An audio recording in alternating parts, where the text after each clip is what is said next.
Hello, everyone, and welcome back to our podcast. I am Kris, joined by my brothers Adam Hello. and Eric. Hello. And we are back in the room once more to give our take on video games and video game related news and topics. And this week, we're going to be talking about some of the stuff that came out last week, which is the reveal of the new Nintendo Switch OLED. And also PlayStation State of Play, the games they showed there, and maybe our thoughts on games they didn't show there. Or it might launch us into some other topics regarding director's cuts, etc. And also this just the whole State of Play thing. Is it gonna keep going? Anyway, so that's the stuff we're going to be talking about today. And of course, at any point, we would like you guys to jump in on the discussion. So if you're watching this on YouTube, be sure to jump down into the comments. Let us know your thoughts on the new Nintendo Switch OLED and the stuff from State of Play and whatever else we end up bringing up as the discussion goes on. And of course, if you enjoyed us, please do support us by giving this a thumbs up, hitting subscribe, and clicking that notification bell so you know future content comes out. If you listen to us on audio platforms, then you can also touch base with us on social media, Facebook, Instagram, and Twitter at The Brothers Take to give your take on everything we bring up today. But without further ado, let's talk some video game shiaz.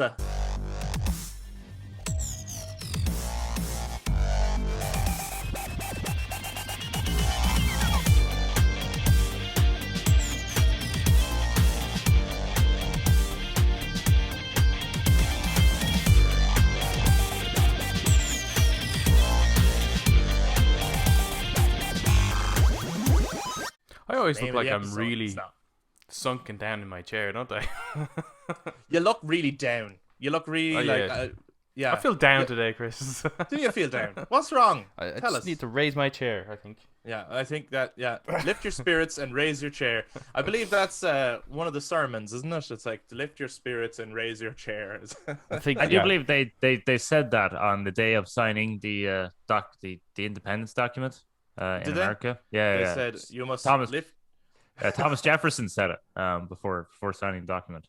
Good Tommy. Good man, Tommy. Tommy Jeffs, my man. favorite. Were your spirits lifted then when Nintendo revealed this Nintendo Switch OLED? Misha? Misha Tisha. Yeah, you. No.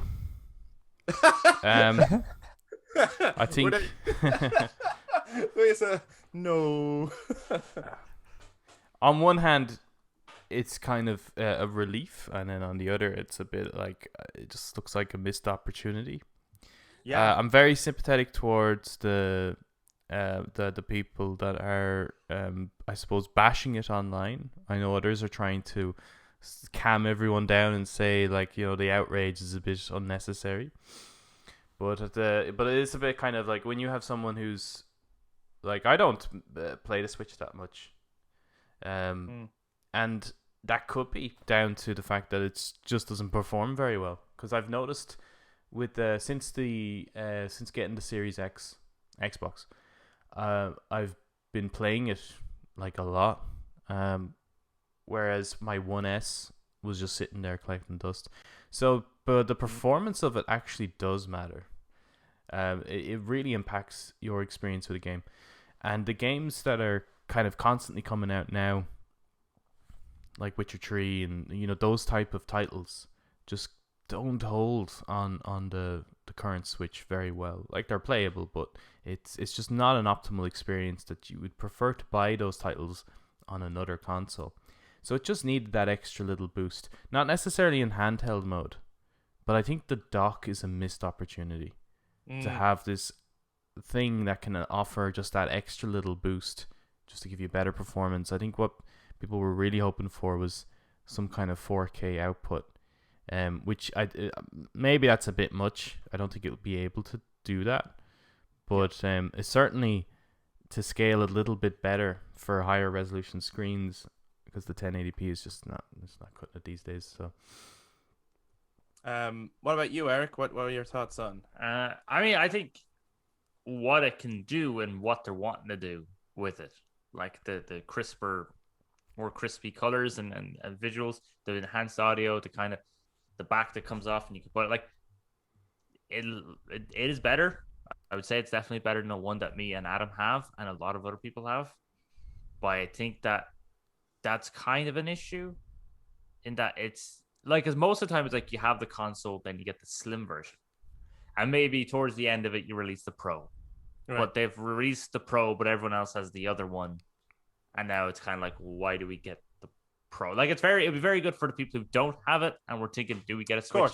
And now there's a better version because it has like 64 gigabytes internal storage. Well, I suppose that's the question, isn't it? It's if you haven't gotten a Switch to this point, which is you, is this enough for you to get a Switch? And the answer is no, it's not. It looks cool. And like, I think of all the Switch looks, all I mean there is color. Yeah. I'm like, it looks pretty cool. It would probably look pretty nice beside my PS5 now, to be honest. But no, it doesn't have enough interesting features different to the Switch, and therefore the thing is like, okay, so does it have the games that are gonna bring me in? And to this day, no. Nintendo, unfortunately, does not have the games for me. For other people, yeah, it's their absolute go-to console, and it's their favorite games. But no, I have no desire to get this. I think it looks cool, and if someone was going to get a Switch, that like they had every intention of getting one, they always wanted one, and they just hadn't got one yet, then this is the one to get, I would say, because maybe, you know, like it does what the other Switches do. Yeah. But then if you're playing it handheld, everything's going to look better. So why wouldn't you want that? And perform better. Why wouldn't you want that? And the enhanced audio as well, I think will make a difference. Like if you're playing handheld and say you're traveling on train or bus or whatever, you're playing the headphones on, like the enhanced audio. Well, the enhanced audio is only the enhanced audio is only the actual built-in speakers. So it's not going to make any difference to headphones. Oh, really? And there's no Bluetooth. That's bizarre. So you can't have Bluetooth headphones. That's weird. That's a really weird choice. Yeah, I just that's the thing with this console choice. is just that it is such an odd update because I think if you were going to be getting a Switch, you would have gotten one by now. And what makes it even more confusing is that this is the third option. They're still keeping the other Switch. Oh yeah, it's not replacing. No, it's not replacing it, but it should replace it. But now it's at 200 quid you get a Switch Lite. At 300 quid you get the regular Switch, and at 350 quid is this OLED model. And it's like, why not just replace the other one altogether? Like, this is the definitive Switch now. Yeah, because it doesn't actually perform any better. It's just that the display is a different technology. And it's larger display, but apart from that, same battery life, same performance. Storage is a bit bigger, but I don't think storage is that much of an issue on a Switch anyway, because you can expand it. Do you think it's weird timing wise that this wasn't shown at Nintendo Direct during E3? Yeah, that really confused me too. Ago? Yeah, just everything about it. Yeah, everything about it just really, really confuses me. Now I know a few people that are interested in upgrading from their other Switch to this one, but that's because they're mad into it. But just from a wider range, like there's always going to be outliers. There's always going to be people that are interested in this. But as you know, with the chip shortages that are happening right now, like what was the point in doing this update at all? Yeah, it was just very strange to me. I remember in like the lead up to E3, I think it was me and Eric figured Nintendo would be, maybe not at E3, but would be coming out with a new console, and we wouldn't have a clue what it was going to be. And actually, this time I think Adam was on the money. Adam was like, I think they'll probably do a variation of the Switch, but I don't think they're going on to their next console yet. Yeah. So when I saw the kind of headline for this before I actually saw what it looked like or what it did, right? Obviously I knew it was a Nintendo Switch. I was like, oh, okay, so they continue that, but maybe it does something different or something kind of special. When I saw that it was literally just like a better resolution essentially in the handheld, like essentially the most of what it does, I was like, well, actually that's the thing, it's not even a better resolution, right? It's actually technically a worse resolution. What? Because how does that work? Well, you see, it's a better screen tech, right? So it's got more contrast. Yeah. Now traditionally OLED is not as bright as LCD. Now, I imagine they probably have implemented an OLED display that is as bright as the LCD in the other Switch, but traditionally it's not as bright. But your contrasts are better, so darker blacks and more vibrant greens. So your games are going to look better, right? But it's a larger display at the same resolution. So that means it will actually be, the pixels will be more obvious than on the other one. Yeah. Because it's basically like, because you're taking the same resolution but making it larger. So now all of a sudden your pixel count is being stretched a little bit. I get you, yeah. It's the exact same approach that they took with the 3DS line. They had the 3DS and then they had the 3DS XL. So this is going to be like that equivalent. And the only advantage of the XL was that if you're, you just preferred a larger screen, but the pixel count was exactly the same. There was no difference. So it was actually more pixelated than the traditional 3DS. How do you think they're going to actually convince people to buy this? And I mean, well, that's people, why, obviously, yeah. So there could be a few people who don't have one and don't have a Switch at all, and they decide, well, sure, I'll go for that one because, as far as I'm concerned, it's going to look the best or whatever. Yeah. But in terms of like this isn't like, say you have, the PS4, and then the PS4 Pro comes out, and you're like, actually, I'm going to upgrade, get rid of my PS4 and get that. It's not that much of a jump, is it? No, really? It's more like going from an Xbox One to an Xbox One S. Yeah. That's the difference, right? And the difference between those two consoles was, well, apart from just the look of it, the One S was able to output HDR, whereas the original One wasn't.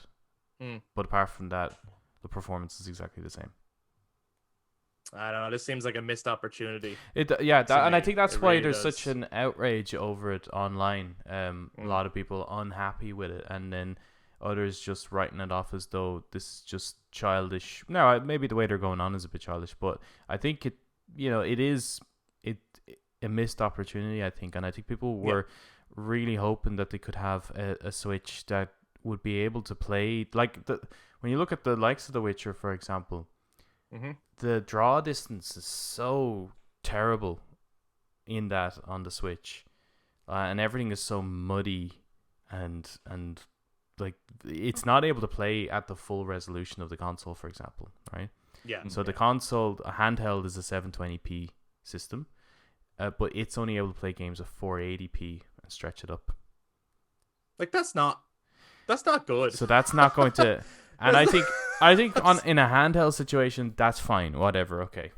But I think docked, you try playing that on a 4K television, that's where the issue occurs. Like I said, I don't think it's going to be able to really play games in 4K, but it could utilize some of the capabilities that like the One S was using, and even the PS4 Pro, where it was upscaling a little bit. They could actually have an extra chip in the dock itself to give it that little boost. We know it's capable because Nvidia themselves have done that. They've made a handheld that could be docked, and the dock gives it more performance.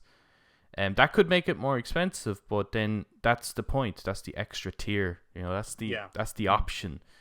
And you could even make that dock more universal, so it works with the old Switch too, because it's the same port. But yeah, it is. It's strange, and I'm going to be very interested to see how this actually performs. Like, am I way off? Will this actually sell like crazy? Maybe it will. Perhaps they're taking advantage of the fact that no one can get an Xbox and PS5. So coming this Christmas, if their kids are wanting a new console, this will be actually the only one available. Perhaps that will help it, but yeah, because just to have something new to open, even if they have a Switch, it's like, well, everyone gets excited to just open something new Christmas morning, like. Yeah, so I'm very interested to see how this ends up performing. Yeah, me too. And I'm not passionately one way or the other about it. Like, I'm not passionately mad or unhappy or outraged by this. Like, I kind of don't care, but I do describe it as like a missed opportunity. It's like, it's kind of unexciting. It could have been maybe more, or like why do it at all even, like, I think people are more excited on Nintendo side of things, for the likes of, you know, announcing Breath of the Wild 2 or announcing things like, you know, and it depends on which one you're into, but like the fact that Skyward Sword is going to be coming to the Switch, or like Metroid Dread, stuff like that. Twilight Princess coming out as well for the Switch? Well, There's a rumor talks, for there's it, a but rumor, rumors. and that would make Adam really happy. Yeah, hold on. Well, You ready actually, for this? Wind Waker HD would, but Yeah, you ready for this? You ready for this? Here's how you sell you make it exclusive The for the OLED. OLED. exclusive Yeah. Wind Waker and Twilight Yeah. Princess and Breath of the Wild 2. But yeah, no, it Now is, you have to I fucking think buy one. what makes the reason why people were really wanting just that extra little boost in the CPU, like not like a whole new Switch model, but just something that would have just that extra boost. The likes of the Hyrule Warriors one, do you know that one, Eric? The Age of Calamity one? Yeah. That suffers poorly on the Switch. Frame rate just drop dramatically, and that's an exclusive. That's it's a Zelda game essentially, you know. And that doesn't perform well on their own console. And it's things like What is that that. about? That's Like, why that's weird. people were really, really wanting, because it's just that the Switch was brilliant when it first came out, but it's just not holding up for a lot of the games that are coming out. It just needs that extra little boost. And this was a.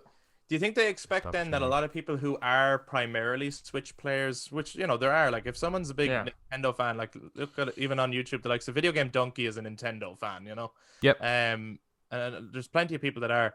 Do you think that they're suspecting that people will trade in their old Nintendos and swap for this? I think that if there's no point in having the two, is there? No, there's no point in having two. I imagine there's that will be an option. Talking about you could dual wield. Because I was able to do that with the other one, right? I have my Switch. I had the first Switch that came out, but there was like a 1.1 model essentially that came out, which was an improved battery. It's the one that Eric has. So there was a deal that I could actually trade in my original one and then just pay an extra 30 quid and get this other one. Right. And it was worth it for me because it meant an extra 2-hour battery on the thing, right? So for just that better, you know, 30 quid more battery. So unless there's that kind of thing happening where you just pay the extra whatever and you're able to trade in your console, to me that would be a fair way of doing kind of an upgrade. Yeah, I imagine a few people would take advantage of that, but I don't think everyone will. You see, I just don't. There's not a big enough incentive here to get. And what's interesting, I was watching a couple of polls online. Not that it's going to be very representative of every Switch player, but the few that I've seen, the amount that say primarily plays it handheld and the primarily plays it docked are actually very close. Really? They're very close. I'm surprised at that. I thought it would have been. It is leaning more towards handheld. Yeah. But not dramatically so that handheld would be the optimal, like as in that's what we only need to focus on, which is what this console currently does. It only focuses on handheld because the OLED screen only affects if you're playing it in handheld, because obviously if you play it docked there's going to be zero difference. And I think it's that other percentage that primarily play hand or docked, that's the angry crowd. Yeah. Well, let us know, people, if you have a Nintendo Switch, do you play docked or handheld more so? What's your dominant play style for the Nintendo Switch, and what do you think about the Nintendo Switch OLED? Are you excited about it? Is it something that you're looking to pick up? Maybe you've picked up on some things that we haven't. You're like, you guys are crazy, it does all this and you're mad. Or do you feel a little bit like us that it's a bit of a missed opportunity? And speaking of missed opportunities, I'd like to move on to state of play now. Well, I don't know, maybe you feel differently to me. Maybe I've given away my take there in one sentence, but Eric, did you get a chance to check out State of Play? Oh, no, I watched it this morning, yeah. Oh, wow. Yeah, because you were working when it was on, right? I fucking always work when it's on. Yeah, what the fuck's that about? I don't know. Fucking night shifts, man. I fucking hate it. Anyway, moving on to... Moving on to State of Play. I was actually pleasantly surprised at how much they showed. Because usually it's like, for the last couple of ones that they did for State of Play, it was just like, here's State of Play. It's one game. That's it. Yeah. And this time there were like, it was a handful of games. Like, that was nice. And I thought there was a nice little yoke or two in there that I was like, that was cool. Like Moss Chapter 2 or Book 2 I was like, that looks cute. Did anyone else think when that first opened that it was something to do with Lord of the Rings until it zoomed out? No, I knew it was Moss straight away. But Really? what I thought was 'Cause interesting about it, was like I thought it was I like was Souls. chatting away to my mate Colin, just messaging on Messenger. I was just saying, just in preparation to this coming up and wondering like what will be announced, and he was saying that well, I think it's been confirmed that there will be no discussion on Horizon, no discussion on God of War, and no discussion on VR. And I was saying that yeah, I'm expecting VR. I think the end of 2022. I think is what they've been saying. So we're likely not to see VR stuff until next year. And then then it opens up with a VR game. We're like, what? Whoa, what? What's this? What's this now? So I thought that was really interesting to see them promoting a VR game. Because Yeah. there are VR games being released like all the time. Oh, yeah, of course, yeah. of course. But to see them open up with a VR game, and Moss is a pretty cool game actually. I haven't played much of it, but I played the demo on VR, and it's an interesting take on a platformer. Yeah, no, it looked kind of cool. Yeah, Yeah, like we'll get there, but like when I say missed opportunity, it's not necessarily the games that were shown. it's the ones I that think haven't shown. No, it's not even. Well, kind of, but it's like individually, a lot of these games look really, really interesting in their own right. Yeah. That's one thing I will say, and I did prefer this as a state of play to previous state of plays. But I'll get It's to definitely their my better state of play in a Come long from. time, isn't it? Yeah. yeah. Oh yeah, Yeah, definitely. but Yes. it did need to be, I think, maybe I don't know, 15 minutes a little longer, didn't it? Just an extra 15 minutes. Of Deathloop. Do you think? Well, hold on. Can I just say, right? Obviously, anyone who's listened to us before knows that neither We've of been us have taking any a piss out kind of of. Deathloop, haven't we? Yeah, we've been taking a piss out of Deathloop. We've no real love for it. Still to this day, I have no interest in buying it. And I have no interest in playing it. But this was the best presentation. That of was a Deathloop good to date. showcase. I was actually impressed. Yeah. With how fun that looked, and I was like, Yeah, it's why not- didn't you actually show? Why isn't this shown? No, like, this gives us Yeah, a better sense of the type of humor that's in it, the way the story plays out, the type of gameplay, and it's just. I was saying to Paige when I was watching, I was like, this is if I don't know, Tarantino was asked to do a BioShock movie or something. Yeah, something like that. Yeah. Yeah, it kind of reminded me of Bioshock and Dishonored. Kind of slapped Just a lot into one or of something. Dishonored in there, yeah. Yeah. It is the makers of Dishonored, isn't it? Or did I get that wrong? It's the same studio behind them? I'm not sure. It could be. I don't know. It could be. I thought it was. Someone let us know. Correct us. But I thought it was. So that would make sense that there's a bit of that identity in there. But I honestly, because I was dreading when I heard that it was a 9-minute feature on Deathloop. I'll be honest, going in, I was no. I don't want to see this game anymore. And I was watching, I was going, this is the best this game has looked.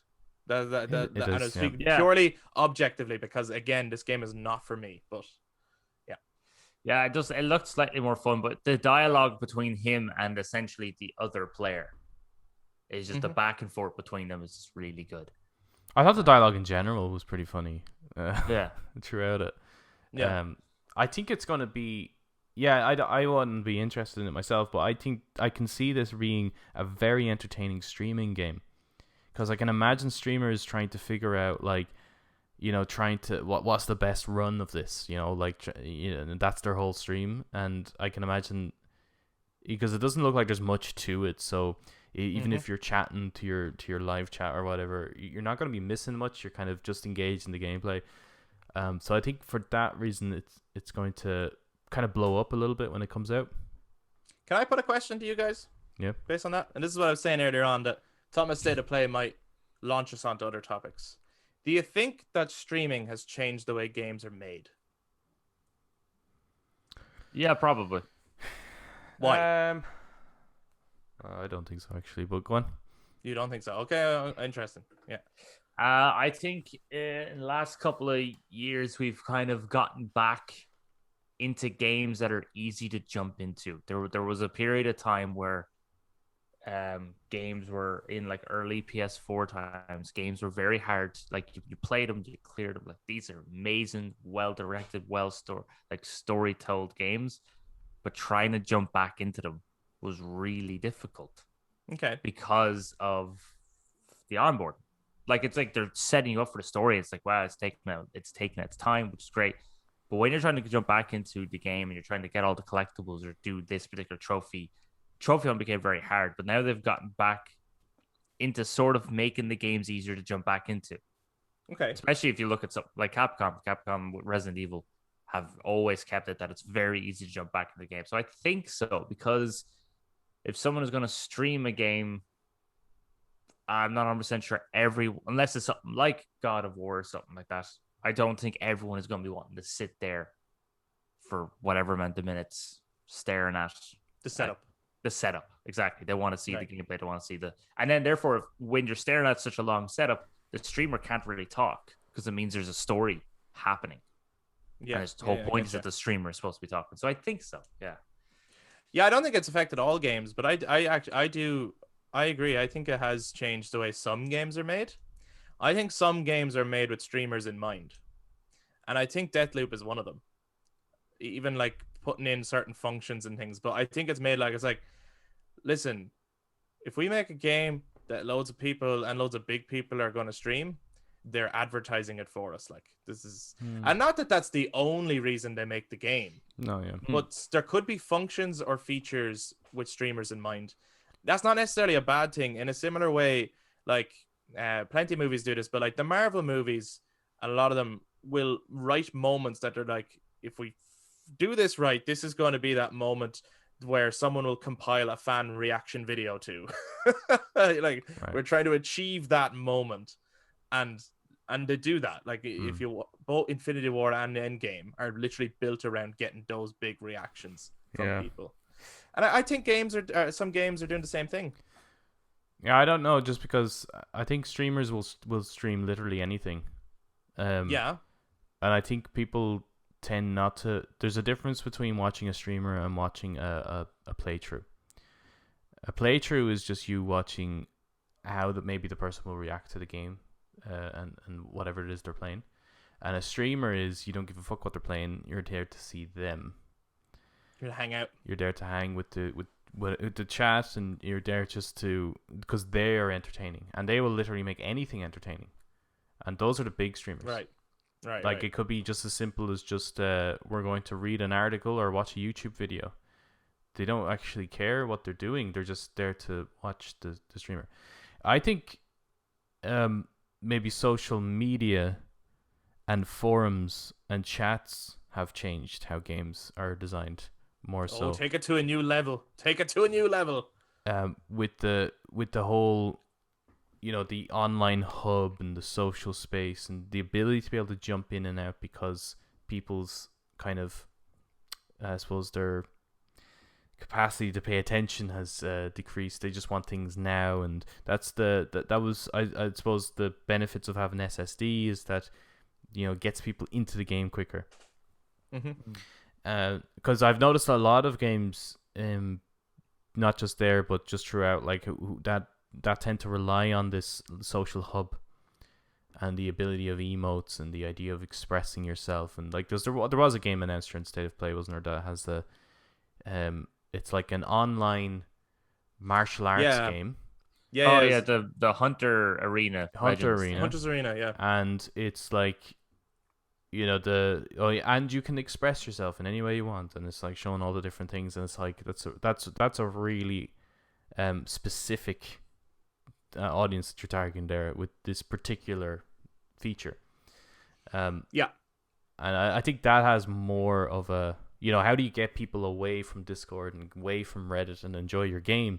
Well, if we can implement some of those like kind of social features, like how do you get emojis and GIFs, that kind of how you get that kind of excitement from those features? How do you implement that into your game? Or create like a walking meme culture within games or something. Like turn sometimes your character into a meme. Yeah, sometimes you have the like emotes that are based off of certain memes or GIFs as well. Like the Carlton dance, for example, is an emote that was in things. So it's trying to bring some of those into the game more so, I think. It's interesting though, isn't it? Because then it becomes a loop. Because games will then start trying to maybe implement features or something that's happening out in the world to engage gamers. And then gamers might find a new feature in that game that they bring into their world. And then you know, and it spirals and it turns into this loop of both influencing each other, which is Well, that was what it's makes just the fucking medium interesting. so interesting, more so than any other form of entertainment, right? Because you can't actually, it's so difficult to define a game, right? Because we used to say, well, games are, something that you interact with, like in terms of video game, something you interact with, and it's entertaining, right? It's fun, right? Yeah. However, Naughty Dog recently haven't been using that terminology for how they would describe a game. No, and they're right. But it's but it's like, with how games are changing, evolving, how you can play them with the introduction of VR, with motion, and it's like it's never going to get to, I don't think games are really going to get to a point where it's just like, oh yeah, now that's a game. Like that's the plateau. Yeah. That's the definition of game. It's just going to keep evolving. That's what makes it so interesting and exciting. But every generation, it's going to be exciting. Do you think that, okay, not to go crazy, right? But do you think that kind of happens in all entertainment mediums? And like, I think, so like in movies, right? There's set parameters in terms of like, yes, you sit back, it's on a screen and you watch and there's a beginning and a middle and an end or whatever. But it's not like it has to be entertaining or it has to tell a straightforward story or it has to do this or it has to do that. Same with like music, you know what I mean? It's like, well, there should be an intro, verse, chorus, verse 2, bridge, outro, or whatever like that. It's like, well, no, it could be no chorus, it could be no words, it could be no music, it could be just sounds. So it's just kind of, I think, like across all entertainment. Now, maybe it happens more with gaming, but maybe they're all kind of hard to actually define. Like, what? Maybe it's just that they're all just engaging, and as long as it engages you, it's doing its job. I don't know. No, I think it's no. See, I think it's cinema, movies, and music is a lot easier to define. Okay. Because you don't have. I mean, they've tried it. They've tried it with movies. They've tried doing things like, I remember with Blu-ray, when Blu-ray first came out, they had like the Blu-ray disc live feature, which is something that they're actually trying to do now, which is the making social features so that we could all be in our own house, but we could all log into a Blu-ray disc live, watch the movie in our own virtual theater, and still almost like a Zoom call. Yeah. Right? Or like watch parties became huge during COVID. Or the introduction of 3D in movie. Like, they've tried to change the format of movie. Yeah. But it just doesn't work, right? And there's like it's like movie has kind of pretty much, not that the themes can't change and be explored differently, or the methods of entertainment, like how much explosions are needed to actually keep people entertained, for example, right? It's not as if like that, that thing, that kind of stuff, stuff might change, but it's how you interact with the medium that's the same. Do you think then, in a way, there could be more in common? And like, look, there's totally different mediums of entertainment and artistic expression, but do you think there could be more in common with music in terms of the technology changing of how you make music, but then also how you actually listen to music in terms of like, vinyl, CD, tapes, fucking just digital audio streaming. You know what I mean? Like the actual way in which we receive music or get music or engage with music does change, and changes quite rapidly over time. Yeah, that kind of, that's probably closer to the gaming experience. Probably, like that dictates. I suppose how music is written, how much whomps there needs to be, etc. Whomps? Whomps, yeah. Is that a technical term? What's a whomp? It's a little thing you hunt on Tatooine. That's like a whomp bass, rat. isn't it? Like it's related to the whomp. It's like low resonance bass. Yes, yeah. Your whomp. Things like that. Like, I mean, for example, remember when Beats headphones came out, and that kind of changed how music was written, because they were so bass heavy. Now all of a sudden music is relying so heavily on the lower register. So for a time then that changed, and then obviously MP3 has influenced how music has been written too. Like it's like certain things people don't hear, so they kind of leave that shit out. It's much more, I suppose, like you get bits that are kind of cut out, I guess. It's kind of streamlined Yeah, to like the basics of the song as opposed to the fuller experience of the song. Yeah, you're not caught up on the technicality of like a specific symbol or a specific like, you know, pickup and string, guitar string, etc. It's like you don't really give a shit. It's just the note that you're trying to capture. So that MP3 kind of affected that. So to some degree, it's kind of closer to that. I don't think it's as obvious to kind of pinpoint as with gaming. Like it's like the types of experiences are so drastic, because you can have an action adventure, right? Like, so if you took like pop music, right, it's very easy to define pop music nearly, right? Although they sound different, and throughout the different eras they sound different, but you can almost immediately identify a pop song over other genres. And whereas if you took something like action adventure game, it's not easy to define. You can actually have a bunch of different action adventure titles that are just like totally different. Because I think they said in one of the games in State of Play was Jet. Yeah. Which looked really cool. Yeah, they looked really nice, but they referred to it as an action adventure, didn't they? They did, which I thought was very weird. Yeah, which is a weird terminology because they said there's no combat in it too. So where's action is not just combat, but it's still like, that's so weird, because that to me doesn't seem or appear anything like Uncharted, which I always consider action adventure.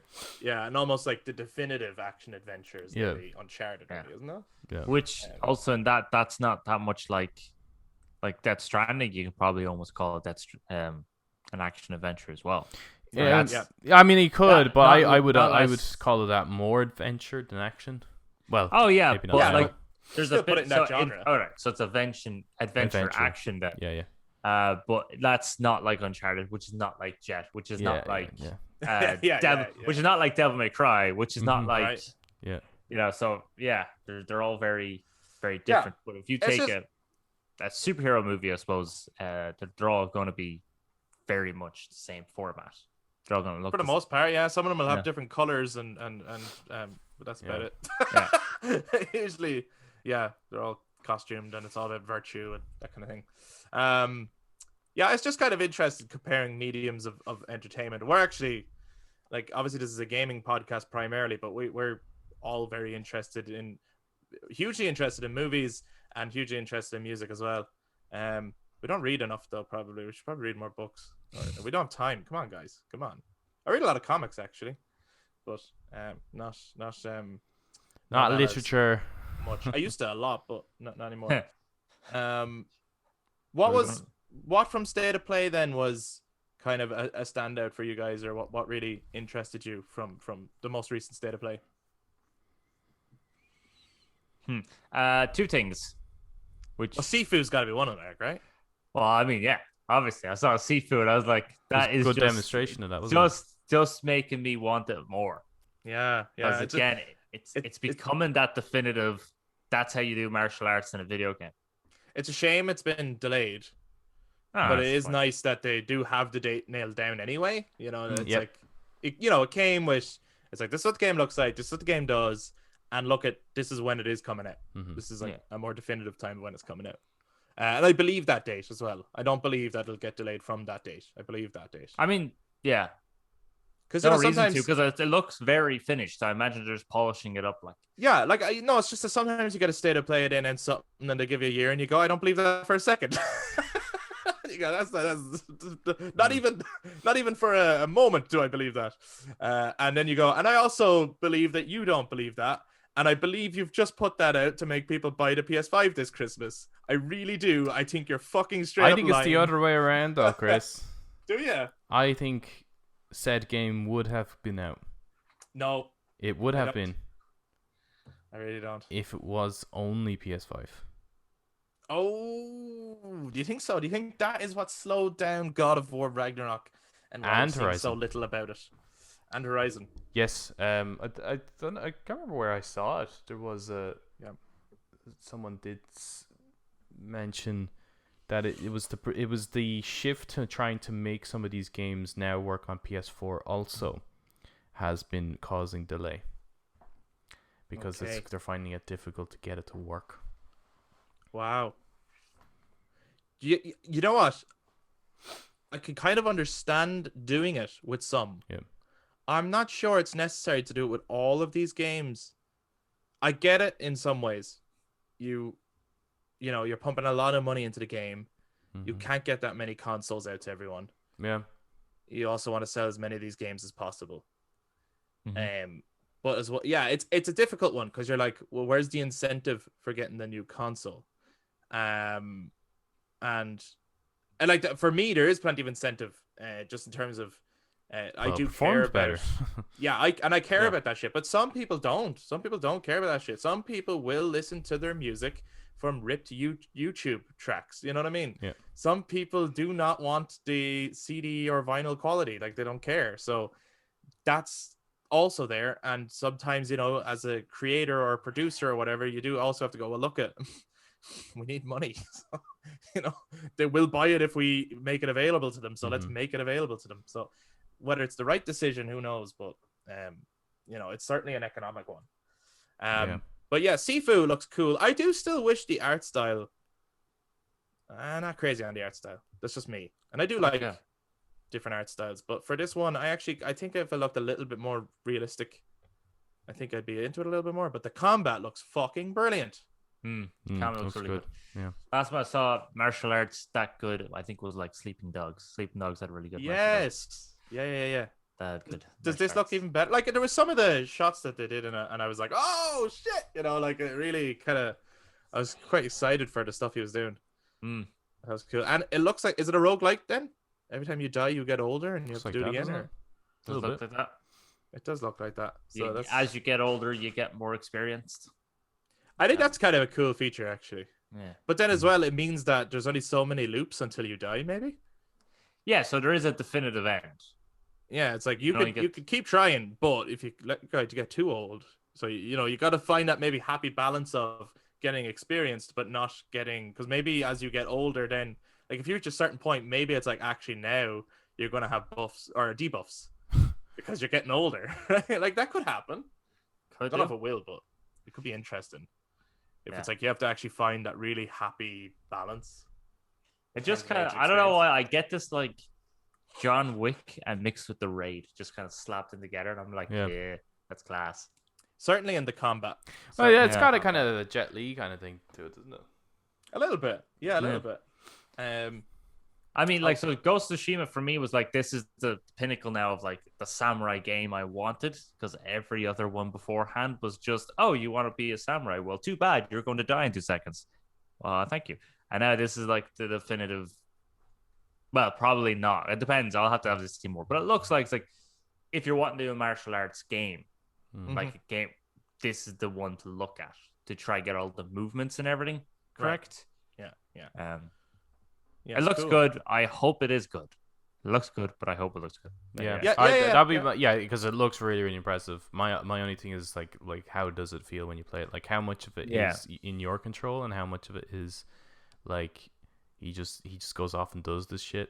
You know what I mean? Or are the combos really clunky or awkward that you end up not really doing that at all, and you're just kind of relying on jabs more so. If they can nail that feeling of when you first played Batman Arkham Asylum and you were like, oh, this feels great, like I feel like Batman. Yeah, it needs to be like, they can nail that kind of fun feeling. Yeah, I think Ghost of Tsushima is a good kind of comparison, I guess. Like the amount, like the way you're able to switch stances, and that would change how you approach a combat. But they need to kind of find that balance between like the Arkham Asylum combat and like a Tekken game. Right. It's like there's a some technicality to it, but doesn't necessarily have to be like this crazy up, down, left, right, square, circle, X kind of combo or anything like that. Right. Yeah. No, definitely. And I think as well, even that, like, it seems complicated, but it's actually very simple in Ghost of Tsushima, that kind of rock, paper, scissors style combat, which is, you know, certain characters demand a certain stance Yeah. to fight, and you can keep switching it up. And then once you do it and you do it flawlessly, it looks really fucking technical and it looks incredible. But realistically, it's a couple of switches of buttons, and the core combat mechanics remain the same. And if they implement something like that for this, I think it could be. Yeah, because my worry would be like it might play a bit like do you remember the game Skate? Yes. I played a bit of it. And I remembered. I haven't played it. It was very like, oh wow, this is, this looks great because it looks like a proper skating game. Like you have to actually move your analog stick to get the ollie and then do the flip and stuff like that. But it got to a point then where it's like, yeah, fuck it, I just want to play Tony Hawk's. Like I just want to press the button and it does it. So sometimes it's like, how do you find that balance? It just became not very fun, Skate. I found it wasn't that fun. Although it was something that I thought I really, really wanted. It's the same as well with like kind of military simulation games. Like COD 4 is like, you felt like this was like a real military situation, even though it's, obviously it's very Hollywood. Yeah, it's crazy and yeah. But there was something about it that just like it was on the borderline between being kind of arcadey but also being kind of a milsim. And then I played, I think it was Bad Company or something back in the day, came out around the same time. And that was a little bit more realistic in its game approach, or even Medal of Honor at the time. But they just didn't play it. They didn't play as well. Yeah. So you can, Medal of Honor. You can get too realistic, I think. I never. It was the modern day Medal of Honor, and it was based on a true story. Yeah. And I never finished it because I was like, and there's a real audience for that as well. The let's get as real and as kind of grimy as possible. Yeah. There is a real audience for that, or even like a lot of people like those games. Are they called Mountain Blade? Big PC game where like different controls will control certain hands or certain limbs. Oh, I've seen that. Yeah, balance all that shit out. And if people get good at it, it's like crazy, and it's real technical. But for me, it's like I don't have time to like. Working 2 jobs learning. And shit. I don't have time to fucking figure this shit out. Like, I want to put on a game and escape the real world and not have to think about it. So I'll be interested to see how that ends up playing out and how it feels. Yeah. I remember actually with going to the Medal of Honor one, I played the multiplayer to that and I was fucking acing it. Oh, yeah. Yeah. I one time was on one end of the street. All right. Yeah. Again, I love topic, but I was on one end of the street. Pretty much the entire enemy team was on the other end of the street. I had a bolt-action sniper. And I was killing them, right? Pop, dropping airstrike. I was decimating them. I ran out of ammo in the sniper that I had to switch to the pistol. And that's when I died. But like just me with the fucking sniper class. I was there's one moment I was even going down a hallway or stairs. And someone came around the corner. I switched to a pistol and like just shot him a bunch of times. I was like, I'm like fucking John Wick right now. So if anyone's playing Medal of Honor, like I will suck now. In esports, I will. I was saying Eric just put out his pitch. If you need a new sniper, get him on board. He decimates, but no, you're saying you suck now. Oh, I haven't played in ages. I'd be absolutely terrible now. What was the second game from State of Play, Eric, that you were? Really well, actually, actually no. Oh, was Sifu not one of the two? Sorry. No, Sifu was one of the two, but now I just remembered one that looked just artistically. It wasn't one of the ones that like really caught my attention. I was like, oh boy, I can't wait to get that. Mm-hmm. But just artistically, the game Fist. Yeah, I thought that looked cool. Yeah.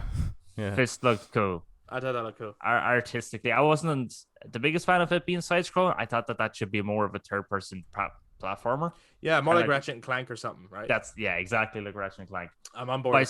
But I still think that the designs, I don't know, they sounded Russian or something. They sounded Eastern. Yeah, they didn't sound the typical, oh, we're American. And I liked that as well and stuff. But and it was just cyberpunky. Yeah, I like cool. that. Like, had a giant. I also like the giant fist. No, I like that. It does actually, when you see the name of it though, it sounds like they came up with the name Fist and then came up with an acronym for it. And you're like, maybe don't do that. You're pushing it a bit here. So was that the second one? No. Death Stranding director's cut was the second. Yeah, it was a weird trailer. You think so? Yeah, that was really weird. I think that explains a lot more than what the previous one did. No, of course it does. Yeah. But the previous one looks like one that Hideo Kojima made. And this one looks like the one that someone else made. Well, I think this trailer explains more than probably all the other announcement trailers building up to the game. Right. What's with the racing thing? That's weird. Yeah. Why not? Well, It'd be fun though. Yeah, why not? Yeah. Why not? Why It's not? a game. Who gives a a shit? lot of right? it seems to be, well, we've created this huge sandbox. How can we increase Populate it. enjoyment in this? You know, Yeah. keep people playing it, and let's just give them loads of activities to do. I'm So intrigued by I haven't played Death Stranding, but I'm intrigued as well by new story missions. So I have every intention of picking this version up now because I heard good things about Death Stranding, never got around to getting it, and now it's like, okay, well, if I'm ever going to get it, why don't I get this version? Because it's going to be, you know, obviously even more content, and I think it'll be interesting. I won't know what missions are new. Yeah. That's very That true. could be really I interesting, unless they make it really obvious. But no, I don't think I don't think it's going to be impacting the kind of how the story plays out. But there are a lot of side quests in it, and I'd Right, say okay. it's extra side missions. I think is what. yes, yeah, no, Well, that's what I mean, though. Yeah, It looks a bit better than the side missions. It Usually does. side Yeah, missions- they look way Usually better. the side missions are. I think you deliver will some- know. Yeah, it's Yeah, like really. it's like Side- this one's really fun or good. And as well, I'm just interested to see where that original MGS teaser ends up, like what that ends up being, or that's I think that is one of the new missions, and it's Yeah, just it looks MGS like themed. it kind of looks Yeah. to me like he's like wanting to throw in a bunch of almost like little nods to other games, ones that he worked on, ones that maybe he would love to have worked on, and just kind of like throw you them think we'll in get a as bit of extra. Police knots. Oh, maybe, you know, maybe Oh, man, yeah. might get a bit of Zone of the Enders. Maybe Yeah, get to... man. Do it.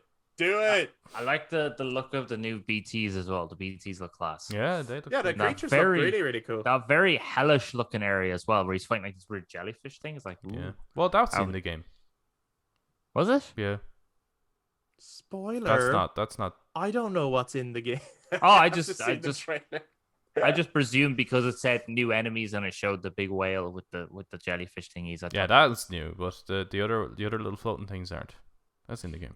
with this director's cut and then the announcement not too long ago of the Ghost of Tsushima director's cut. I was really surprised that wasn't shown. right. Yeah, it's kind of weird. I wasn't because it was already shown, I suppose. And then as well, I suppose you don't always have but to so call was them. Deathloop. You don't always have to call them director's cuts, but Final Fantasy VII Remake Intergrade is essentially a director's cut.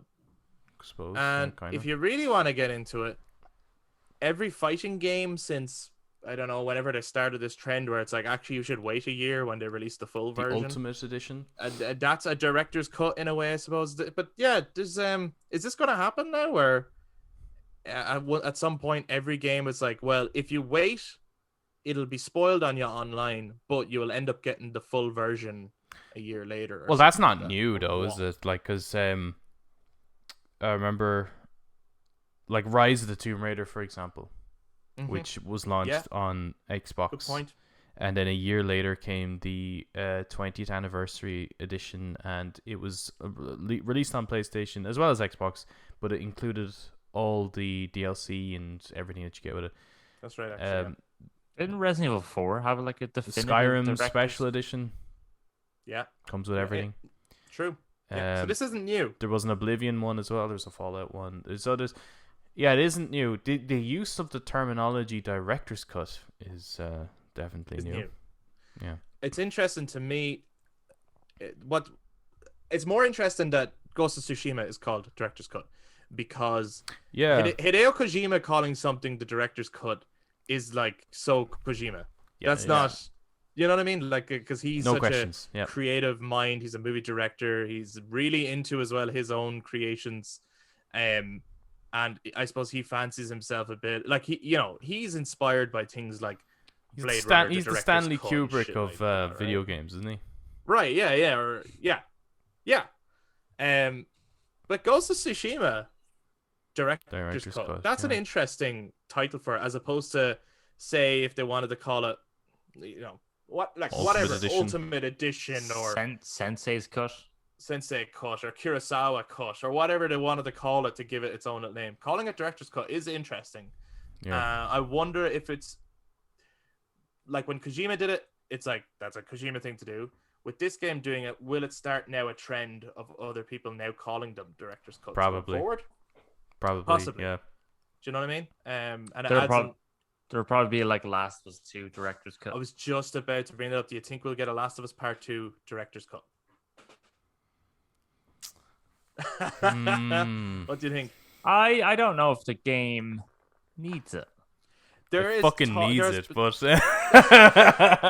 I don't think it's ever going to happen. By the No, way, but I like, think I what said if- earlier on about you said about Naughty Dog games maybe not being fun recently, and I was like, oh, Yeah. that's for sure. Yeah. I really like the games. I don't want anyone to think I don't. That was just more so. It's like, but it's fucking grim. Like it's not fun. Yeah, but Grim can be fun. Like, yeah, Resident Evil 8 going down a corridor with a big fetus chasing you. That's really fun. If you're sick in the head, bro. That's fun. Yeah, sure. But there was talks about for a long time about a multiplayer mode coming to The Last of Us Part 2. Yeah, like Yes. factions. Right? Yeah. I could see that if they do decide, and if they probably are working on PS5 enhancements for it. Right. Well, I'd be they already surprised if did, they're didn't not. they? Is that not already out? No, but sure, like Ghost of Tsushima was enhanced on PS5, but it wasn't. What I mean is like releasing a PS5 game of The Last of Us Part 2. Like you could buy Maybe. both a physical copy and download the digital copy. And if that came with the enhancements and a multiplayer mode, they could easily call that Director's Cut or whatever they want to call it. I Yeah, suppose. I don't know. I feel like there is going to be a Last of Us Part 2 PS5 physical edition. Yeah, Whatever It's probably. called and whatever Probably. it has in it. Still just Yeah. laughing at Adam's comment. That it desperately needs it. Yeah. I mean, That's- if they did release one, that's so Adam, harsh, they're not. man. You do know they're not going to change anything, right? No. No, that's like, well, I think the director would be, even if he was given footnotes to make certain changes, I think he'd be too stubborn to do so. But Probably. yeah, I don't know. I can kind of see with Ghost of Tsushima, like because it's so like a Kurosawa style movie, that when they say director's cut, because one of the features is that they have proper Japanese lip syncing. Yes. Yeah. In Which it? I think is really cool because I tried to play it with Japanese and it just looks wrong because they're not. Yeah, they're not. Japanese. It's not actually in sync, Yeah. and Like it seems like a small thing, but actually it's a pretty big deal in some ways if it's distracting. yeah, and it's obviously something that they ran out of time with, and so for their director's cut, they're now able to fulfill that actual vision that they wanted to achieve. So in that sense, it's like that makes sense, doesn't it? But with other games, yeah, I think if this continues to be a trend, it's like this is a little strange terminology for it. Yeah. I could see it happening though. I can see it happening. Yeah. Is Ghost of Tsushima Director's Cut going to be a day one purchase for you?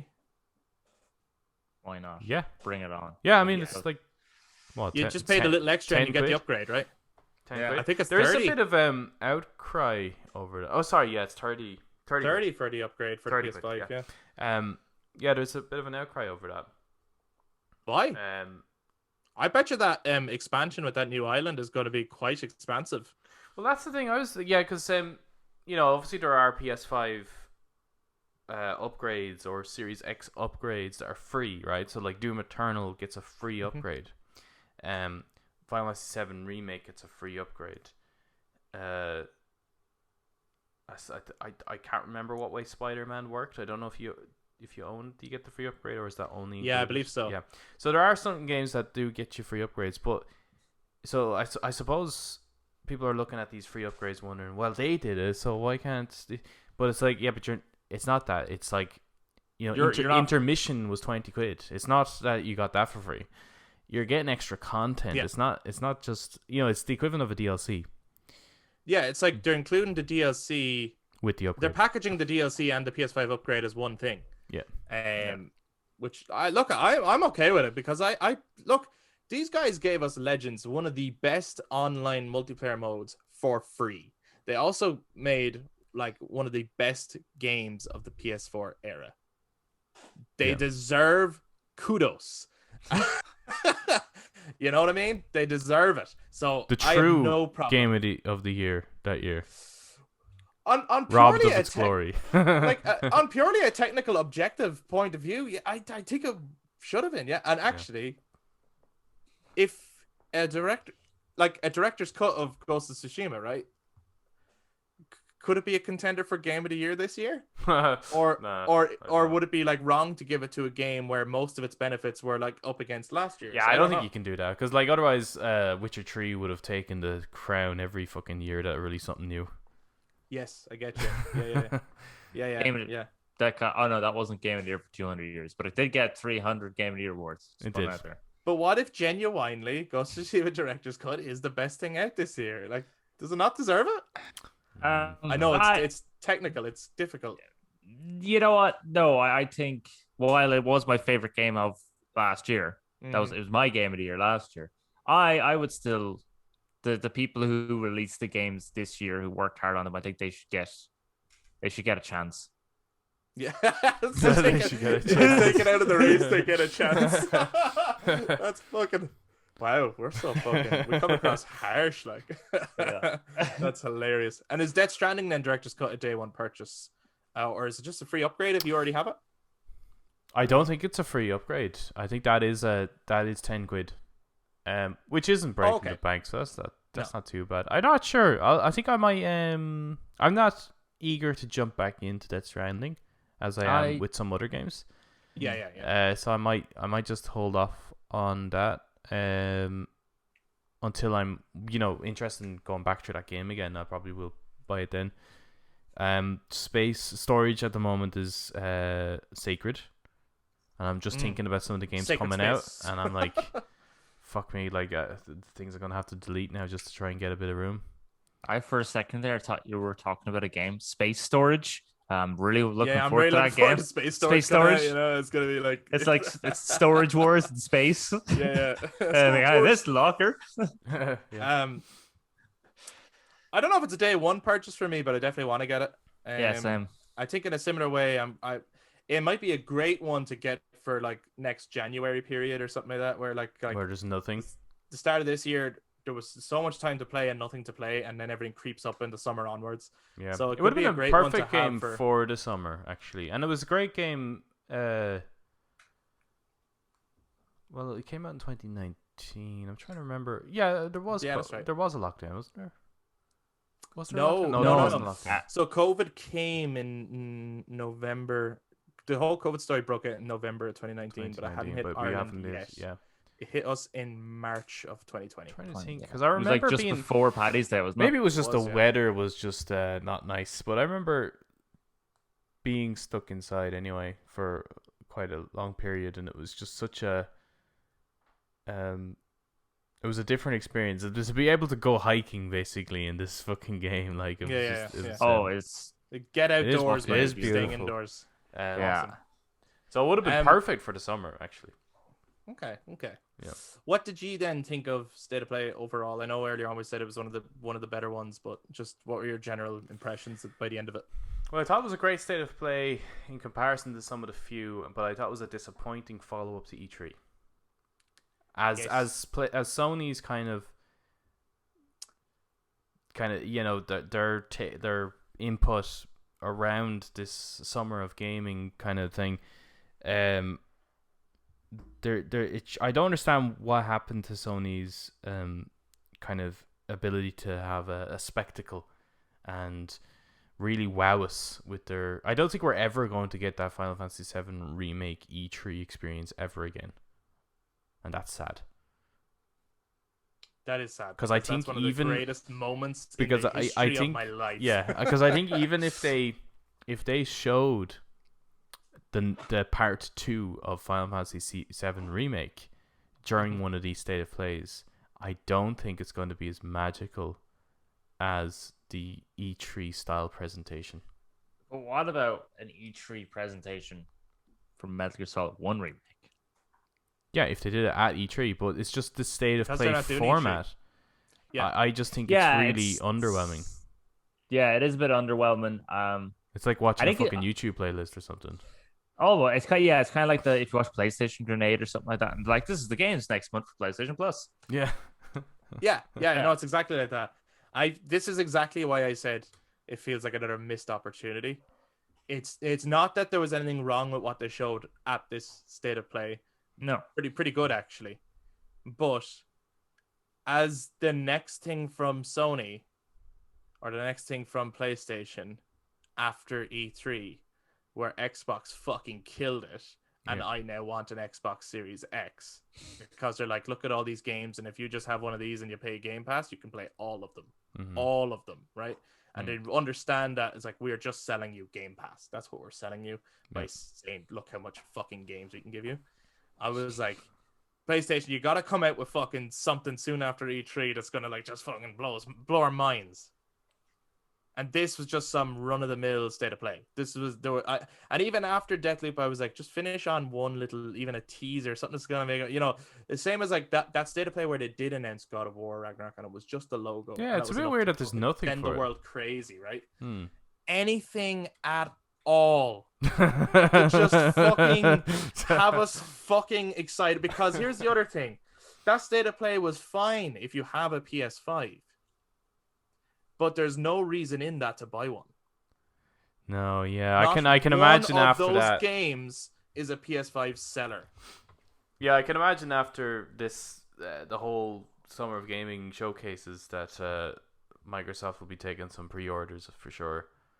Yeah, Yeah, It's weird Yeah. how much faith they're putting into Deathloop. I'm sure lots of people are going to get it, but they're almost putting all their chips into Deathloop because It it's always almost- like yeah. the At the moment, last thing that's always showing it. Well, apart from the last three, I'm wondering state of though plays if we this had. is anything to do with. Bethesda leaving.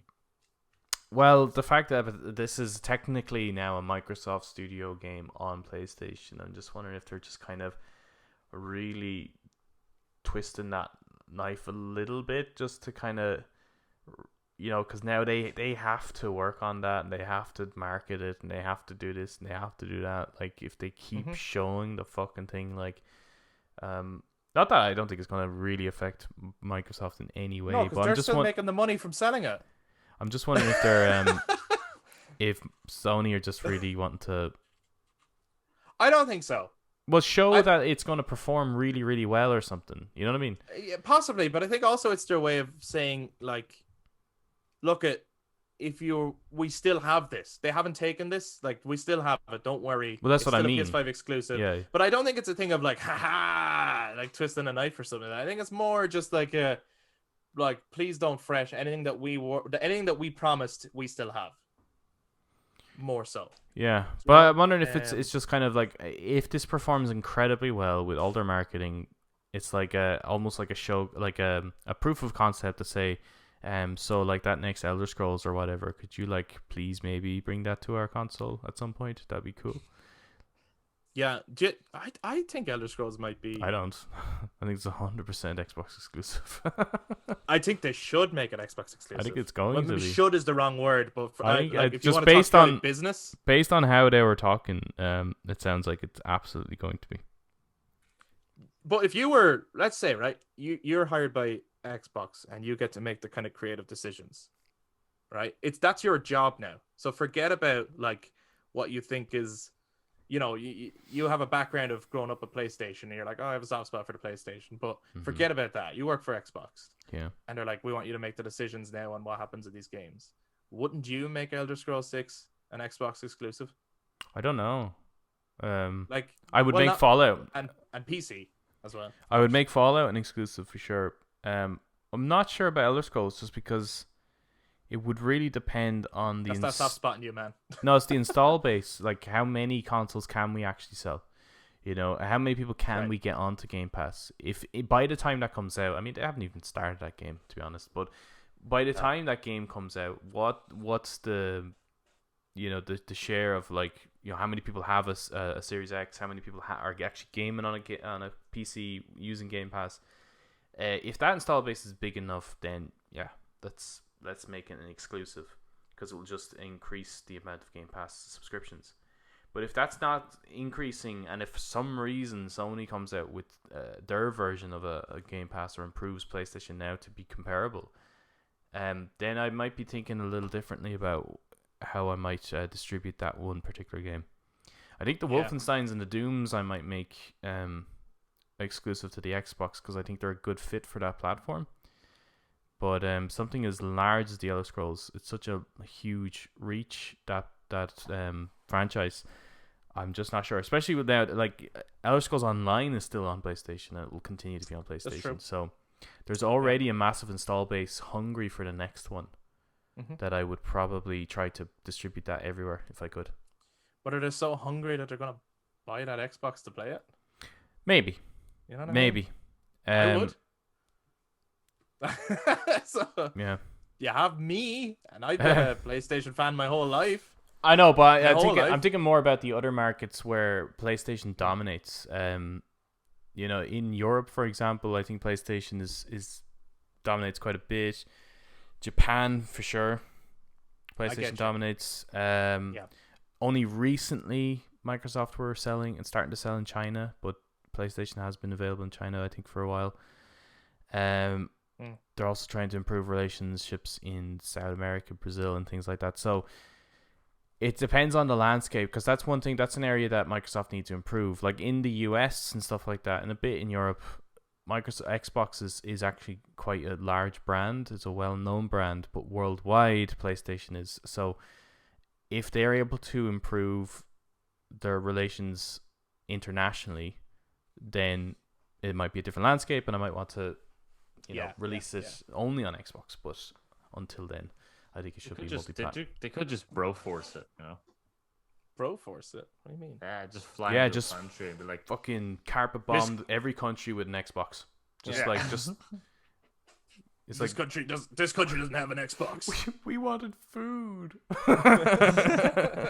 Can I eat this? If you really want, you probably can. Sign up to Game Pass and you can get food for only 10 quid a month. Sponsored by.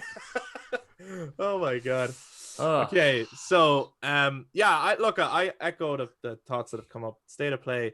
It was a fine state of play, but it was a disappointing follow-up to E3, which didn't have Sony's presence. And everyone said it during E3. It's like, because we have Nintendo, because we have Xbox, because we have PC, we're really missing Sony's presence. And to follow up with it's just another regular state of play almost. It's state of play the way it was before they were doing those one game features. Yeah. It's like now they might be thinking that because PlayStation is selling ridiculously well to the point that I can't even comprehend why. I don't know why it's selling so fucking well.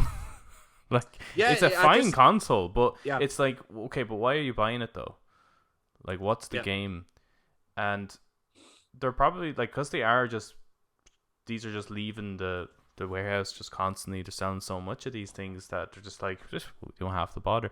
But that's I think that's be very careful with that, because that's very careful. That's almost reminiscent of a Sony during the PS3 era, a little bit, a little cocky a bit. Yeah, you don't want to do that. So hopefully, when 22 comes around, when they have more games to show, they're just going to be bang, bang, bang. Here's all the trailers. God of War Ragnarok 2022. Yeah, hopefully. Now that is coming 2022. Do you know what though? They might redeem themselves with next. I think there's going to be a state of play in August, and I think it's going to be far. I personally it depends. Deathloop could be your game of the year or whatever out there, whoever's listening. But I think the next state of play is going to have more interesting drops. I think we're going to finally find out what Abandoned is at the August state of play, because they said it's coming in August, and I think that's because they're lining up with state of play, and Jeff Keighley has been involved with kind of trying to present that. So I think that'll all, and whatever this app is, I think that's going to be a reveal of some kind. I really do think that's what it is. And guys, I think if you really want to go back on that conspiracy thing, check out Bluebird and Konami's partnership, and that'll probably tell you whether or not Abandoned is Silent Hill. Bloober? Yeah. Bloober, aren't they the guys who made The Medium? Yeah. Yeah, it's supposed to they're be working with Konami on a game. Silent Hill, apparently, yeah. So, but put 2 and 2 together there. But that doesn't mean that Abandon isn't something. It's something interesting, probably. I think we'll see that at the August State of Play. And fuck it, I'm going to throw it in there. I think we're going to get the Horizon 2 release date at the next State of Play. Hopefully. Just the release date. Because I think if they're aiming for holiday, I think August is a good time to, like, at the end of August is a really good time to announce the date and say you can start pre-ordering. Yeah. It's a bit strange that they even announced Ghost of Tsushima Director's Cut and not wait for something like State of Play to do that, isn't it?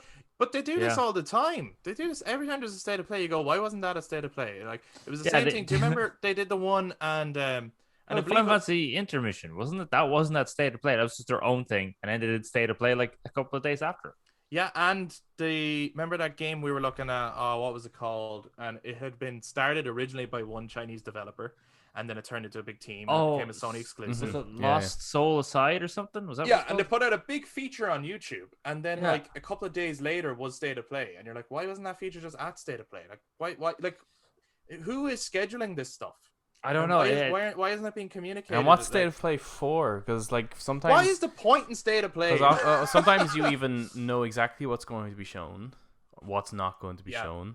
Yeah. Because like you said to me, Chris, that there's going to be a 9 minutes death loop, right? Yeah. So that means that was already announced. Yeah. So it's like, what's the fucking point?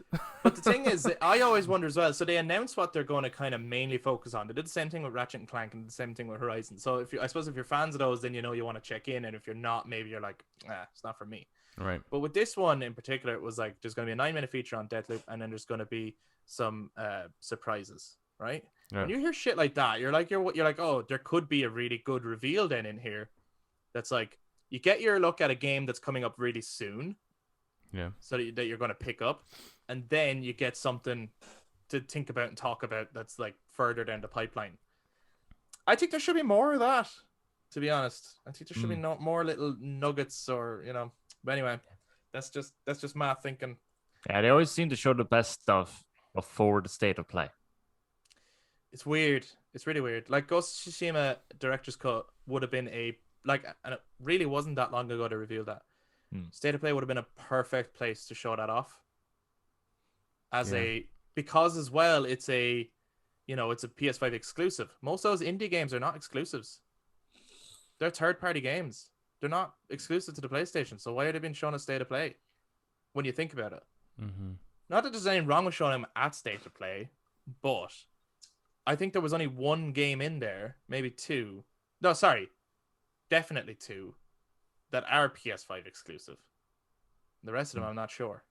Well, actually, they're not, are they? Because they're on PC. No, but Death Stranding and... It's on PC. The Director's Cut? Well, I assume the Director's Cut will come to PC, but Death Stranding is on PC, yeah. Okay. I wonder what the mods are like for that game. People have some very interesting mods. Fucking crazy. You remember one of the mods for Resident Evil 2?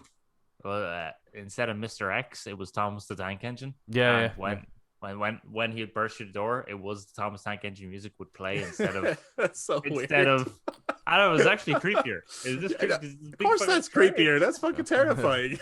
But anyway, people let us know what you thought of State of Play.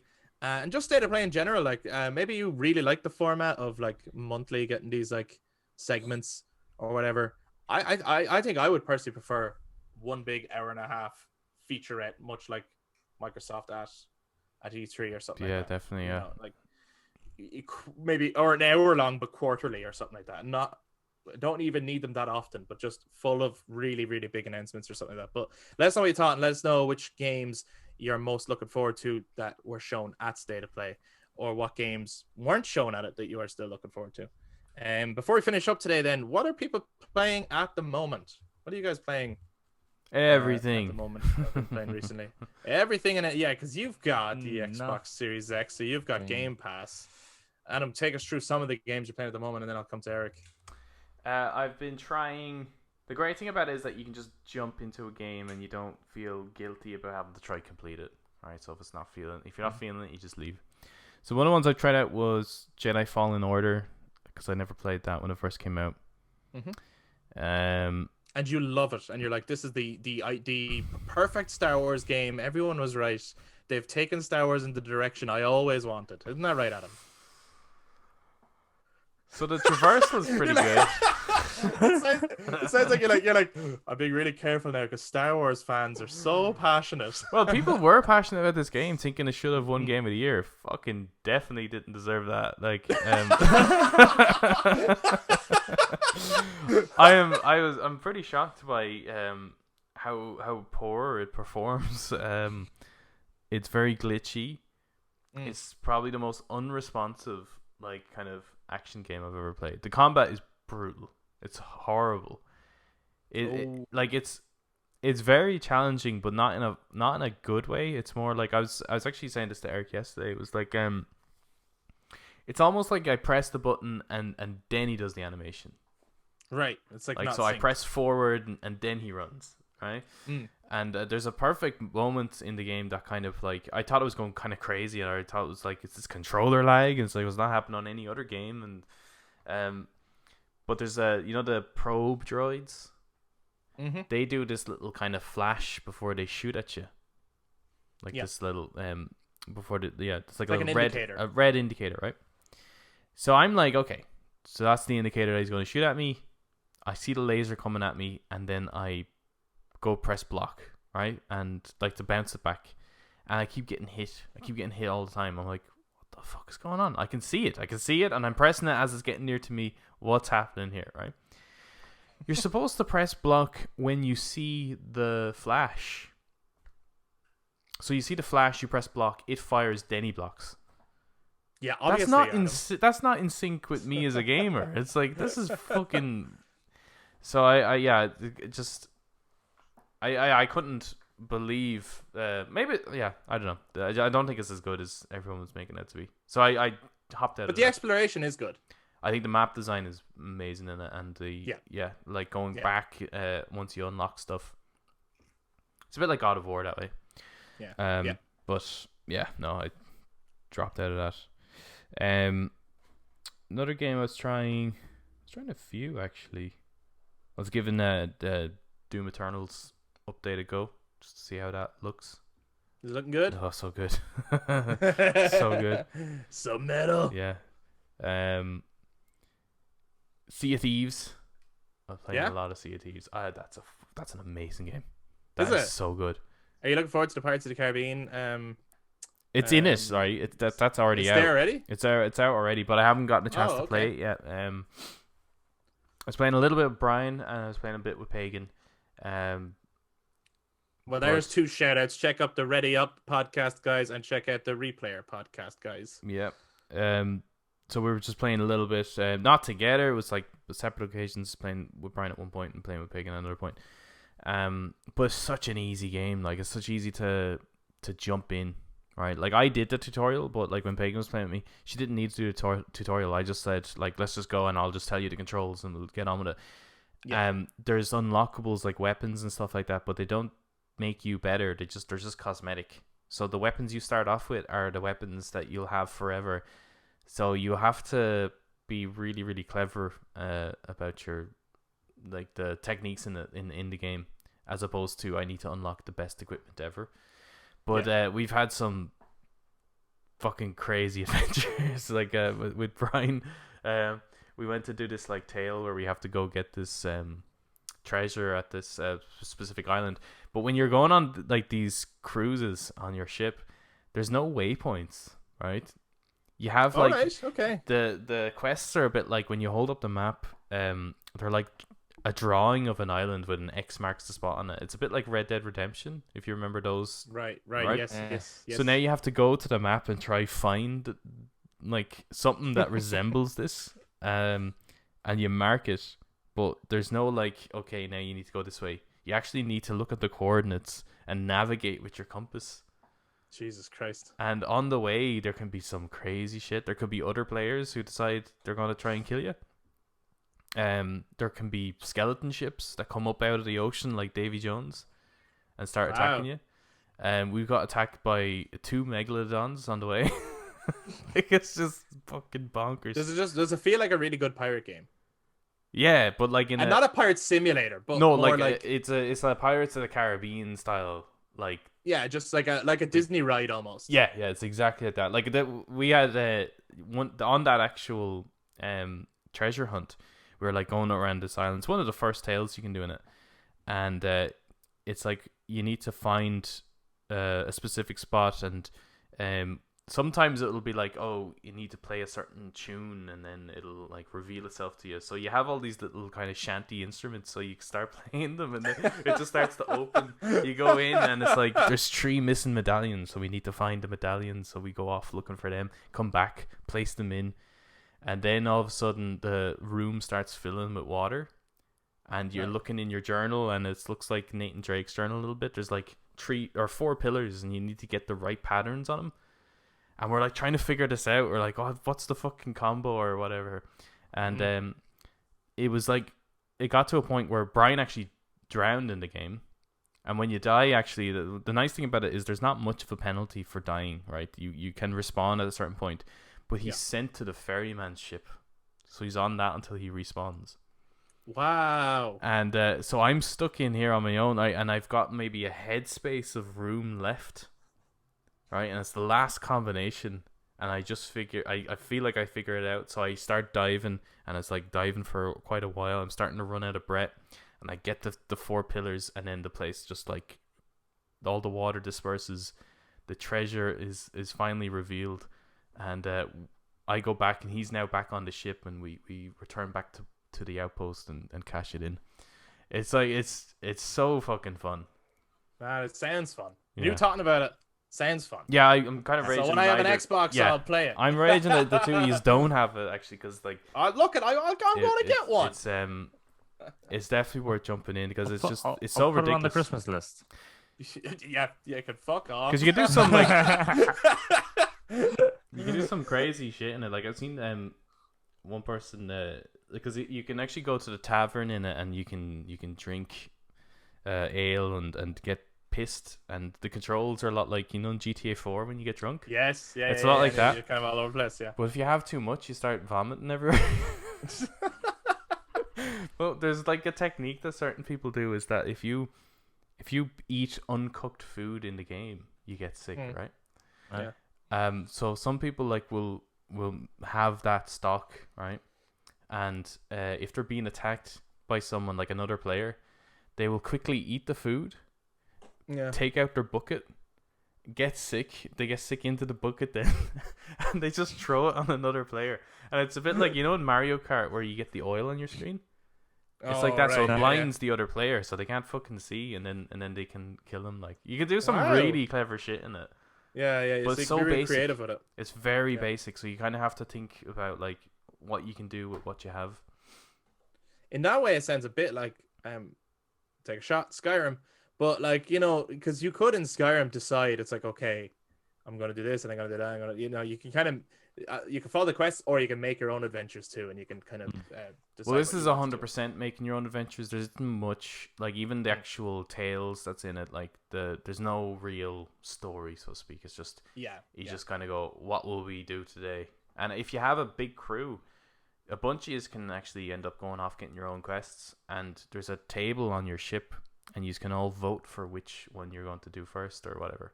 Oh, that's cool. Like there's like a voting system. Yeah, it's a really, really fun game. So Eric, what are you playing at the moment? Or what have you been playing this week or lately? Not much. Oh my god, the tables have turned. You know that you've become Adam, and Adam has become you, and I have become me. So don't fuck this up, right? So don't fuck this up. That man over there. Yeah, no, I've been very busy at work, so haven't really been playing much. But on Tuesday, I played Operation Tango with Adam, which was very fun. Yes, I got to play that before with Adam. That is great fun. We didn't die at all. We got. Well, we did fail a few times, didn't we, on the second mission? Yeah, I did. That one. That one kind of got us. It's another fun cooperative game. And I remember when it was going to be announced as a PS Plus game, we were like talking about it, going, "Oh, sounds interesting," but it is actually really good. Yeah, like it is a bunch of fun. The probably the best part was when we were on the train, as Adam was telling me, he used to had a hard time on the train. Oh Jesus, the heart was racing. We got down to like 30 seconds, 2 seconds so many times, but got it back up. Like it was loads of close calls. That was really fun, and figuring out trying to like who's who and everything like that. And which were you, the hacker or the agent? Which version did you play? I was playing the agent. Okay, so Adam, now you've had a chance to do both then, the agent and the hacker. Yeah. Which is more fun? I don't know. They're both.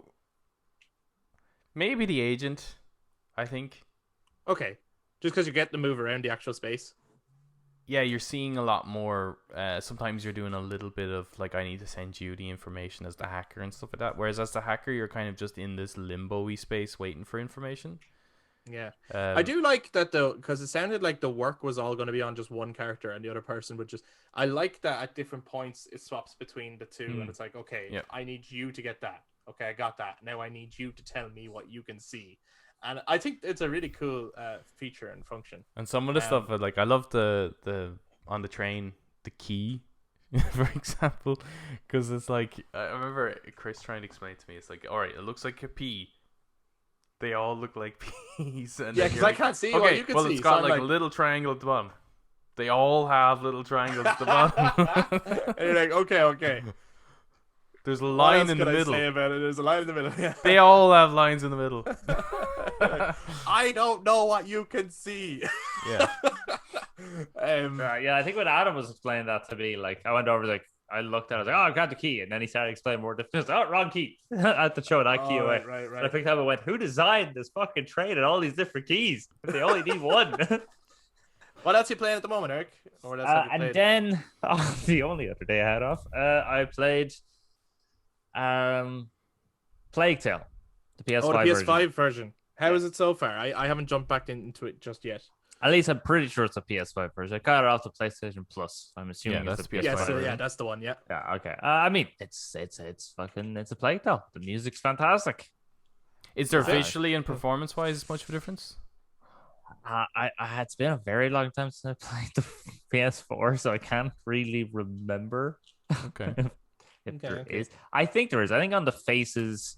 See, we always thought it looked good though. So yeah, we always thought it looked good. It's just you, Adam. You're the only one that really be able to tell us if there's much of a improvement. Yeah, I'll let you know. Because me and Eric were always like, "This is way better looking than it's the rats. Reputation. The rats are not improved. The rats don't look that much better. Okay, to let you know.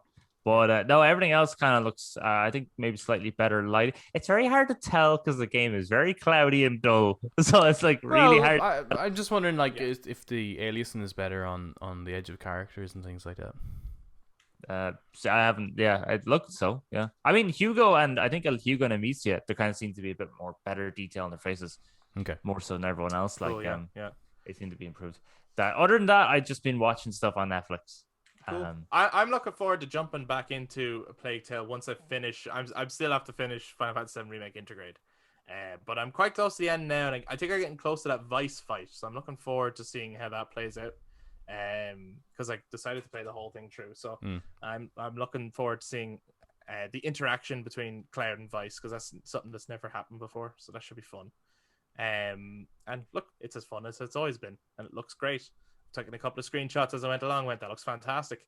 But then I'm looking forward to jumping back into a Plague Tale after that, which is easily one of the most harrowing games I have ever played. So if someone has not played a Plague Tale Innocence, I personally recommend it.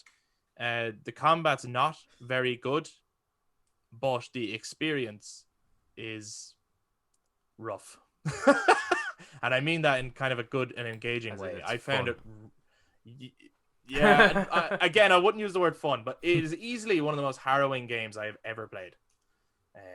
So I recommend it. I recommend it.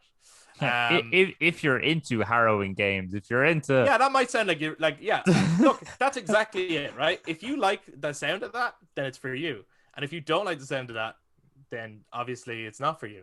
I think if you enjoyed the experience of The Last of Us Part 2 and games like that, I think then you would enjoy this. Where it's like, there is no uplifting moments. Wonderful. But that is going to conclude our discussion for this week. Thank you very much, everybody, for coming in and listening to us. If you've been watching this on YouTube, you can, of course, share your own take on everything we brought up today by jumping into the comments and letting us know your thoughts on State of Play, your thoughts on Nintendo Switch OLED, and also, what are you playing at the moment? And have you got any games you'd like to recommend to us? If you listen to us on audio platforms, you can touch base with social media, Facebook, Instagram, and Twitter at The Brothers Take, again, to let us know your take on everything that we brought up today. Oh, and also, if you're watching this on YouTube, please do give this a thumbs up, hit subscribe, and click that notification bell so you know when we put out future content. If you want to hear more from me as well, you can check out The Plot Heads, another podcast I do with my good friend, Mr. Danny Cunningham, where we talk movies, TV shows, and pop culture. So if you just want to hear some more cool stuff, then I recommend checking that out. But until next time, bye-bye. Bye-bye.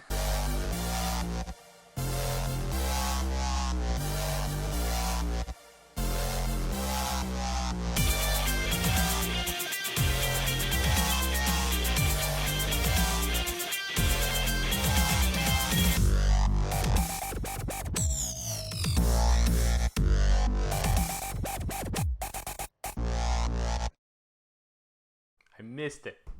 Oh. Don't worry about it. It's just an icon. Don't worry about it. No, I missed saying goodbye. Oh, you trying to say it at the same time? Yeah. Oh, well. Oh.